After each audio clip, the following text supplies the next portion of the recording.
17th, 2014, a Boeing 777-200 of Malaysia Airlines departs Amsterdam Airport Schiphol for Kuala Lumpur, Malaysia. The flight is prepared as usual, and the aeroplane is in an airworthy condition. On board a flight measure that many airlines use.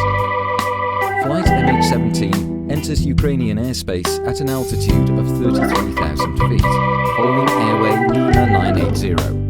The crew diverts a short distance to the north to avoid some thunderstorms when returning to the airway in the eastern part of Ukrainian airspace.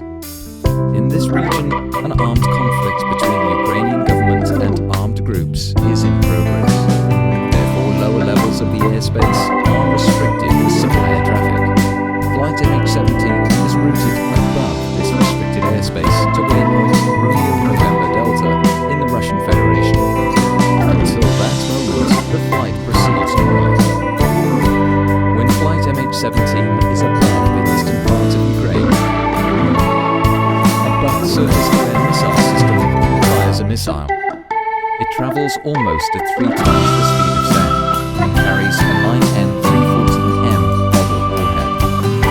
Inside it is an explosive core surrounded by 2 mantles containing preformed iron fragments. Radar guides it to its target, where it is detonated by means of proximity force. A BUT surface-to-air missile can reach an altitude of 80,000 feet, exceeding the flight altitude of flight MH17 by far. At 20 minutes and 3 seconds past 1, this warhead explodes to the left and above the cockpit of MH17. About 800 preformed fragments perforate the aeroplane.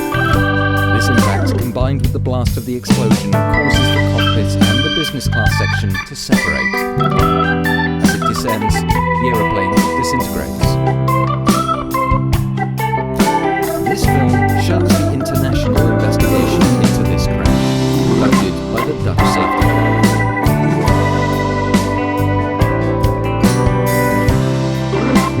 Flight MH17 disappeared from the radar at 20 minutes and 3 seconds past 1 UTC.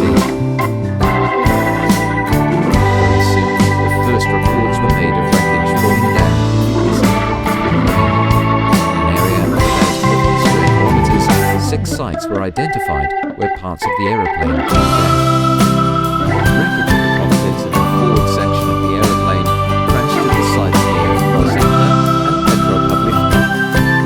The aft and tail sections ended up about 8 kilometers eastwards, near the village of Babel. One section of the aircraft was destroyed by an intense fire at the main crash site. None of the 298 occupants survived the crash. The Ukrainian National Investigation Bureau, NBAAI, commenced an investigation the same day. Because of the considerable number of Dutch passengers, the Dutch Safety Board decided to send a team to Ukraine the next morning. They arrived in Kiev on the evening of the 18th. On July 23rd, Ukraine delegated the investigation to the Netherlands, and the NBAAI requested the Dutch Safety Board to conduct the investigation. This investigation was conducted according to the standards and recommended practices of ICAO, the United Nations International Civil Aviation Organization. The investigation consisted of accredited representatives of 7 states and initially started its work from Kiev. Later on, the investigation was continued from The Hague in the Netherlands. Chairman Joustra explains why the Dutch Safety Board conducted this investigation. The investigation established in detail the exact causes of the crash. It presents the facts and speculation is removed. An investigation contributes to aviation safety and will provide clarity to the relatives.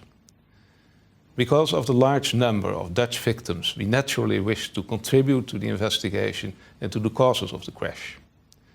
When we were asked to conduct the investigation, we were ready to do so. The investigation was made possible thanks in part to the efforts and expertise of representatives from the 6 participating countries. They met on several occasions and their input has contributed to the quality of the report. The crash site is located in an armed conflict area and access is very limited. Under escort of the OCSC, Ukrainian and Malaysian investigators and the Australian Federal Police, were able to pay brief visits to the crash site the first days after the crash. There, many photographs could be taken. After that, it was not possible for investigators to visit the crash site until late autumn. Sections of the cockpit found on the crash site show damage indicating high-energy objects penetrating the aeroplane from the outside. The flight data recorders were handed over, and the investigative team transported them to Farnborough in the United Kingdom to retrieve the data. Based on these first findings, the Dutch Safety Board published a preliminary report in September 2014. The first conclusions were: no abnormalities were found regarding the aeroplane or crew. No malfunction of any system or oral warning was recorded. Also, no distress messages were received by air traffic control. Radar data showed that no other aircraft was in such close proximity that a mid-air collision could have occurred. Damage to the forward fuselage indicated penetration by high-energy objects from outside the aeroplane. In the autumn of 2014, the first recovery mission for the wreckage took place. From October onwards, preparations were made to recover those parts of the wreckage that were most important and to transport them to the Netherlands for further investigation.